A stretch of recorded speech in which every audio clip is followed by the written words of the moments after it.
ময়দানে তারা তাদের প্রতিশ্রুতি এবং তাদের কথার লড়াই চলছে। বিভিন্নভাবে আমরা নানা ধরনের বিতর্কের দেখতে পাচ্ছি।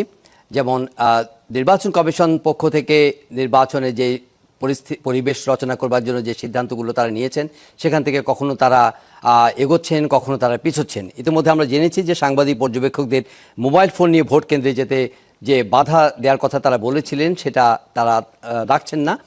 এক্ষেত্রে আর কোনো বাধা নেই। তবে দলগুলো তাদের নির্বাচনের যে শেষ মুহূর্তে যে বক্তব্য, বিবৃতি, জাতির উদ্দেশ্যে ভাষণ, তাই সেই সব ক্ষেত্রে তারা তাদের অবস্থানগুলো পরিষ্কার করার চেষ্টা করছেন। কিন্তু সব মিলিয়ে এই নির্বাচনটি কেমন হবে, কোন দল জনগণের মন জয় করতে সমর্থ হবে এবং তাদের যে বক্তব্য, তাদের যে প্রতিশ্রুতি, তাদের যে অবস্থান, তাদের যে আগামীর বাংলাদেশ রচনার যে বাস্তব যে বক্তব্য, বিবৃতি, সেগুলো নিয়ে আসলে নানা ধরনের আলোচনা চলছে চারপাশে। আমরা আলাপ করবার জন্য স্টুডিওতে দুজন অতিথিকে আমন্ত্রণ জানিয়েছি। আলাপ করব জনাব গোলাম মাওলা রনির সঙ্গে, সাবেক সংসদ সদস্য, স্বাগত আপনাকে। রয়েছেন জনাব মির্জা মোস্তফা ফিরোজ, সিনিয়র জার্নালিস্ট, স্বাগত আপনাকে। যদি সুযোগ থাকে আমরা সেক্রেটারি জেনারেল বাংলাদেশ জামায়াতে ইসলামী মিয়া গোলাম পারওয়ার, তাকে যুক্ত করব এই আলোচনায়। তিনি হয়তো আমাদের সঙ্গে যুক্ত হবেন যদি সুযোগ থাকে। আমরা আলোচনায় যেতে চাই। আজকে সন্ধ্যায় জাতির উদ্দেশ্যে ভাষণ দিয়েছেন বাংলাদেশ জাতীয়তাবাদী দলের চেয়ারম্যান জনাব তারেক রহমান এবং জামায়াতে ইসলামীর আমির জনাব ডক্টর শফিকুর রহমান। জনাব গোলাম মাওলা রনি, আপনি তাদের বক্তব্য শুনেছেন হয়তো, অথবা শোনেননি, কিন্তু এর মধ্যে তাদের মাঠের যে বক্তব্য, বিবৃতি, যাদের জনগণের সঙ্গে তাদের যে ইন্টারাকশন, সেগুলো আপনি জেনেছেন।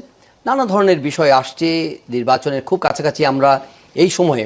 তারা প্রতিশ্রুতি দিচ্ছেন আগামীর সুন্দর একটা বাংলাদেশ রচনার ক্ষেত্রে, কিন্তু কিছু কিছু বিষয় আছে এখনও তাদের মধ্যে এক ধরনের দোষারোপ কিংবা পুরনো রাজনৈতিক যে বিতর্ক, সেগুলো কিন্তু এখনও রয়ে গেছে। ৭১ আছে, চাঁদাবাজি, দখল, তারপরে তাদের ধর্ম নিয়ে যে রাজনীতি, সেই বিষয়গুলো নিয়ে দুই পক্ষের মধ্যে কিন্তু একটা লড়াই কিন্তু এখন একটা চরম পর্যায়ে। কারণ ভোটের মাঠ, স্বাভাবিকভাবেই এটা নিয়ে অস্বাভাবিক কোনো চিত্র নেই। সব মিলিয়ে আপনি এই পর্যন্ত কি দেখছেন? মানে সামনের যে ভোটের দিন আসছে, সেই সময়টাকে কেন্দ্র করে আপনার চোখে কি গুরুত্বপূর্ণ বিষয়গুলো চোখে ভাসছে? প্রথমত আমি জনাব তারেক রহমান সাহেব আসার পর থেকে তার সকল বক্তব্যগুলো শুনেছি বা শুনি।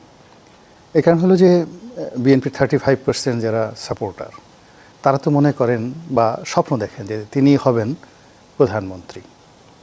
তারপর রাষ্ট্রের যে সকল কর্তা ব্যক্তি রয়েছে তাকে আজ পর্যন্ত যে প্রোটোকল দেওয়া হচ্ছে, ওভাবেই তাকে দেওয়া হচ্ছে। তার ছেলে মেয়ে, তার স্ত্রী, পুরো রাষ্ট্র তাদের দায়িত্ব নিয়েছে এবং সম্মান প্রদর্শন করছে। কাজেই একজন নাগরিক হিসেবে ভবিষ্যৎ প্রধানমন্ত্রীর বক্তব্য শুনতেই হবে।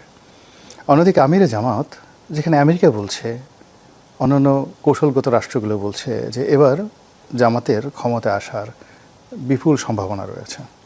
জামাতের যারা নেতৃবৃন্দ, তাদের বডি ল্যাঙ্গুয়েজ, কথাবার্তা, সব কিছুর মধ্যে একটা ক্ষমতা ভাব, একটা আমির ভাব এবং একটা খলিফা ভাব। তো এরকম একটা ভাব সব চলে আসছে, যেগুলো দেখতে আমার ভীষণ ভালো লাগছে। এই কারণ হলো যে দুর্ভাগ্য হোক, সৌভাগ্য হোক, আমিরে জামাত কিংবা জনাব তারেক রহমান সাহেব দুজনের সঙ্গে আমার ব্যক্তিগত সম্পর্ক বিভিন্ন সময় ভালো ছিল, এখনও হয়তো আছে। তো আপনার প্রিয়জন, ডানে হইলেও আমার, বামে হইলেও আমার, আমিরে জামাত যদি দেশের প্রধানমন্ত্রী হন আমার ভালো লাগবে, তারেক রহমান সাহেব হলেও ভালো লাগবে। এই জন্য আমি দেখি, তাদের দুজনকে দেখি, খুব মজা করে দেখি। কিন্তু অবাক করার ব্যাপার হলো যে আমি দুজনের কারোর মধ্যে কোনো স্বস্তির লক্ষণ দেখি না।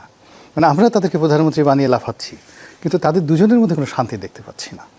তাদের শরীরের সঙ্গে তাদের মুখের কথা, ঠোঁটের সঙ্গে চোখের সম্মিলন, চোখের সঙ্গে যে চোয়াল, এই চোয়ালের যে সম্মিলন, একটা আছে না সৃষ্টি সুখের উল্লাসে।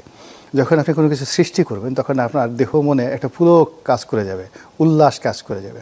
তো ওইরকম দুজনের কারোর মধ্যেই আমি কোনো উল্লাস দেখতে পাই না।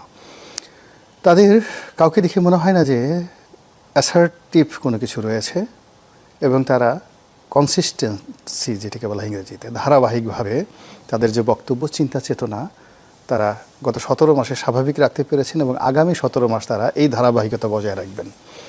তা না করে যেটা মনে হলো যে জামাতের আমির বা আমিরে জামাত, তিনি প্রাণান্ত চেষ্টা করছেন যে কি করে তারেক রহমান হওয়া যায়, এবং তারেক রহমান সাহেবের অনেক কিছুই তিনি অনুকরণ করেছেন। চেয়ারে বসা, ব্যাগ টানা, তারপরে শেষে খুব স্বাভাবিক হওয়া, যেমন তিনি চিত হয়ে মঞ্চের উপর শুয়ে পড়েছেন বিছানার উপরে একটা শীতল পাটির উপর, আমার ভীষণ ভালো লেগেছে। এত মানে একজন প্রধানমন্ত্রী প্রকাশ্য মঞ্চে শীতল পাটির উপরে চিত হয়ে শুয়ে পড়েছেন, এই দৃশ্য আমি না দেখলে আমার চোখে বিশ্বাস করতে পারতাম না যে কি আগেকার দিনে হযরত উমর বা অন্যান্য যারা ছিলেন তারা খুব স্বাভাবিক জীবনযাপন করতেন। আমাদের আমিরে জামাত এভাবে সে কৃতজ্ঞতা প্রকাশ করতে পারে যে একজন ভক্ত তাকে একটা শীতল পাটি দিয়েছেন, তাকে সম্মান জানানোর জন্য তিনি চিত হয়ে শুয়ে পড়েছেন। আবার তারেক রহমান সাহেব তিনি আমিরে জামাতের মতো করে আরবি বলার চেষ্টা করছেন, তারপর কোরআনের কথা বলছেন, হাদিসের কথা বলছেন, মা ফাতেমার কথা বলছেন, আয়েশা সিদ্দিকা রাদিয়াল্লাহু তাআলা আনহার কথা বলছেন, বদরের যুদ্ধের কথা বলছেন।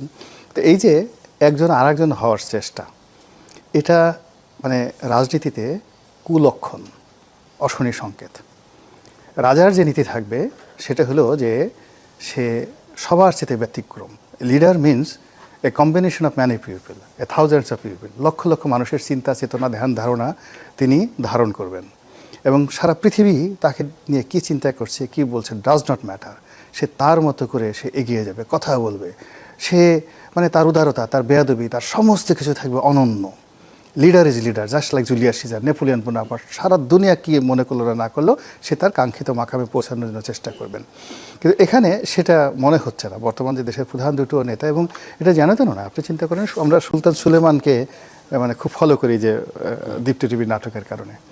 তো সুলতান সুলেমানের যে বিশাল অর্ধ দুনিয়া, তার রাজত্বে মোট 36 কোটি মানুষ ছিল, 36। আর আমাদের এই বাংলাদেশে এখন 18 কোটি মানুষ। তো আপনি বোঝার চেষ্টা করেন যে অর্ধেক অটোম্যান সাম্রাজ্যের অর্ধেক। তো এই 18 কোটি মানুষকে নেতৃত্ব দেওয়ার জন্য আমাদের যিনি নেতা হবেন তার মধ্যে যে ভীষণ থাকবে, যে মিশন থাকবে, ধৈর্য থাকবে, সুযোগ থাকবে, শক্তি থাকবে, সাহস থাকবে, জ্ঞান থাকবে, বুদ্ধি থাকবে, লেখাপড়া থাকবে, তারপরে সে দার্শনিকতা থাকবে, ফিলসফি থাকবে, নীতি থাকবে, নৈতিকতা থাকবে এবং হিস্টোরিক্যাল হেরিটেজ থাকবে, ঐতিহাসিকভাবে এটা ঐতিহ্য থাকবে। দুর্ভাগ্যজনক হলো যে দেশের প্রধান দুইজন নেতার এমন একটা ইতিহাস আপনি বর্ণনা করতে পারবেন না, না শিক্ষা, না দীক্ষা, না পরিবার, না লিগেসি, না ড্রেস কোড, মানে অনুকরণ করবো আমি নেতাকে। ওকে, তো যার জন্য কেমন যেন মনে হচ্ছে সবাই নাচছে কিন্তু আমিও নাচছি কিন্তু আনন্দ নেই। ওকে,